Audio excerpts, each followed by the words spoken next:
The bar was supposed to be a place of celebration, a rare night off for two brothers who'd seen more storms than most could imagine. But as the laughter faded and the neon lights flickered against their dark skin, silence swept through the room. Eyes turned. Whispers crawled across the floor. Moments later, flashing blue and red shattered the calm. The officers didn't ask questions, they judged. Hands hovered over holsters, voices laced with arrogance. The twins stayed still, their calm mistaken for guilt. No one in that room knew the truth. These weren't ordinary men. One was a captain, the other a commander.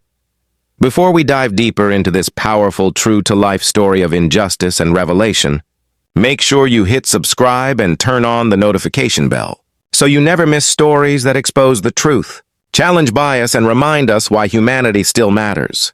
Now, let's go back to that bar, where two brothers, unaware of what was about to unfold, stood moments away from rewriting the night in history. The evening had started like any other homecoming. The twins, Marcus and Malik, had spent months apart, one stationed overseas, the other buried in classified missions. Tonight was their rare chance to breathe. They chose a small rustic bar tucked away in the heart of a quiet southern town, a place that smelled of old wood, bourbon, and memories. Their laughter blended with the sound of clinking glasses and an old jukebox humming a blues tune from the corner. But beneath the warmth of that night, the air carried something heavier, a tension they'd felt all their lives but could never quite name. Every time they entered a space like this, they noticed the pause, the half-second glance from strangers who wondered if they belonged, the cautious smiles that never reached the eyes, the invisible boundary lines drawn without a single word. Marcus adjusted his cap, the same steady gesture he'd done since boot camp, while Malik leaned back, scanning the room with instinct, sharpened by years of command. Neither wore their uniforms, yet the discipline in their posture was undeniable. Still, none of that mattered here. To the room, they were just two black men in a white bar after dark. Outside, the night thickened. The parking lot glowed beneath dim yellow lights, shadows stretching long across the cracked pavement. Inside, a murmur started, low, uncertain, but growing. It began with one man at the counter whispering about outsiders, then spread like wildfire. The bartender's forced grin couldn't mask her unease. And as the door swung open again, revealing the silhouette of a police badge glinting under the light, both brothers knew something familiar was about to happen. Something that no amount of rank, title, or honor had ever been able to stop. The door closed with a heavy thud, slicing through the soft hum of conversation. Two officers stepped in, boots echoing against the wooden floor, eyes sweeping across the bar like searchlights. The crowd fell into an uneasy hush. It wasn't the first time the twins had felt that shift, the sudden weight of suspicion pressing against their skin. The taller officer, his jaw set like stone, fixed his stare on Marcus and Malik. He didn't see two decorated men who'd spent their lives serving the country. He saw a threat. Problem here? The officer's tone was sharp, commanding attention without cause. The bartender hesitated, glancing between the brothers and the uniforms, her hands trembling slightly as she wiped an already spotless counter. "They're just having a drink," she muttered. But it was too late. The officers had already decided. Marcus felt the familiar pulse of restraint tighten in his chest. Years of military training taught him control, how to read tension, how to disarm it.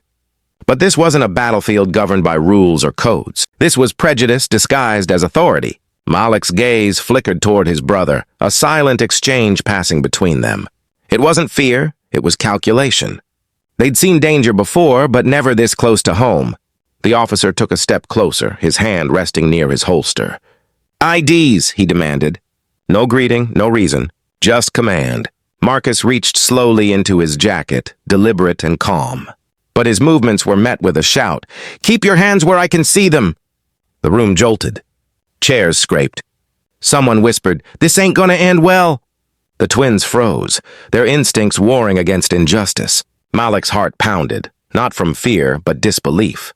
He had led men through war zones, negotiated peace in places where hatred burned hotter than the desert sun, and yet, here he stood, a target in his own country.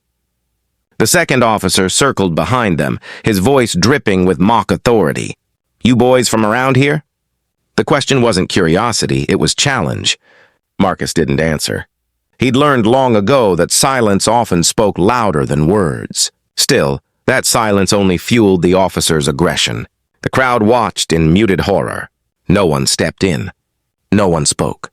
The same people who'd laughed minutes earlier now clung to their drinks, pretending not to see. The jukebox clicked off, leaving only the sound of heavy breathing and the low hum of fluorescent lights. The tension stretched until it felt unbearable. Then, without warning, one officer grabbed Marcus by the arm. The movement was rough, unjustified. Malik's jaw tightened. His instinct screamed to intervene, but he knew one wrong move and this would turn deadly. Marcus looked up, eyes calm but burning. "Officer," he said evenly, his voice controlled, heavy with authority he chose not to reveal. "You're making a mistake." But authority meant nothing here. The badge ruled this moment, and the truth of who they were, captain and commander, remained hidden, locked behind restraint and discipline. The brothers stood still, holding their ground, their silence louder than any protest. Because in that room, they weren't just two men. They were symbols of how easily respect can vanish when skin color enters the equation. And as the officers called for backup, the night was only beginning to unravel. The distant wail of sirens cut through the silence like a warning shot. Backup was on its way. The crowd shifted nervously, torn between fear and guilt, while the brothers stood motionless, steady as statues forged from years of endurance. Malik's voice broke the tension first, measured, firm, the tone of a man used to command. "You don't want to do this," he said softly. The officer sneered, mistaking calm for defiance. He shoved Marcus again, harder this time, his anger searching for justification. But Marcus didn't flinch. He'd faced enemy fire, buried comrades, stared down chaos, and this man, shaking with bias, was nothing compared to that. The door burst open. 3 more officers stormed in, weapons drawn. Gasps filled the room. The twins raised their hands slowly, eyes locked on one another. Marcus gave the smallest nod, a signal that said, "It's time." Malik stepped forward just enough to draw the officer's focus, then reached into his pocket with deliberate care. A ripple of panic went through the crowd. One officer shouted, "Gun!" Another raised his weapon, finger trembling on the trigger. Malik stopped. Then, in one controlled motion, he pulled out a leather wallet, worn, scratched, but unmistakably official. The golden emblem of the United States Navy SEALs caught the light. The room froze. A heavy silence followed, the kind that bends the air. Marcus reached into his jacket too, revealing his own badge, U.S. Army Special Forces Captain. 2 identities, forged through service, honor, and sacrifice, now laid bare before those who'd reduced them to nothing more than color. The lead officer's face drained of confidence, his voice faltering as the weight of his mistake sank in. The crowd, moments ago complicit in quiet judgment, now stared in stunned disbelief. For the first time that night, it wasn't the brothers who felt exposed. It was everyone else. Malik lowered his hand, eyes unwavering. "You wanted to know who we are," he said quietly. "Now you do." The silence that followed wasn't peace, it was revelation. A mirror held up to every unspoken bias, every judgment made before truth had a chance to speak. The air felt heavy, charged with a silence that no apology could break. The officers stood frozen, the badges on their chests suddenly meaningless beside the honor that gleamed from the twins' credentials. Marcus and Malik didn't speak further. They didn't need to. Their presence, their calm, and their truth had already said everything that words could not. The officers' faces shifted from aggression to confusion to quiet shame. One of them lowered his head, mumbling something that might have been sorry, but even that word felt too small. The damage was already done. The bartender, trembling, whispered, "I didn't know." Her voice cracked under the weight of her own guilt. Marcus gave a faint, weary smile. "No one ever does," he replied, before turning toward the door. The crowd parted like water, the same faces that had once looked at them with suspicion now hiding behind regret. No one stopped them. No one dared. Outside, the night was still. The hum of crickets returned, the echo of sirens fading into the distance. Malik looked up at the stars, those same distant lights he'd stared at from war zones half a world away. "Funny," he said softly. "We fight for freedom everywhere except here." Marcus nodded, his jaw tight, his eyes reflecting both pride and exhaustion. Maybe one day they'll see the uniform before the skin. The brothers walked away, their footsteps steady, leaving behind a place that would never forget them. Inside that bar, a shift had begun, not loud or dramatic, but deep. Conversations would change, perceptions would crack. The same people who had once turned away would carry the memory of that night, like a mirror they couldn't escape. Some truths don't need to be shouted. They only need to be lived.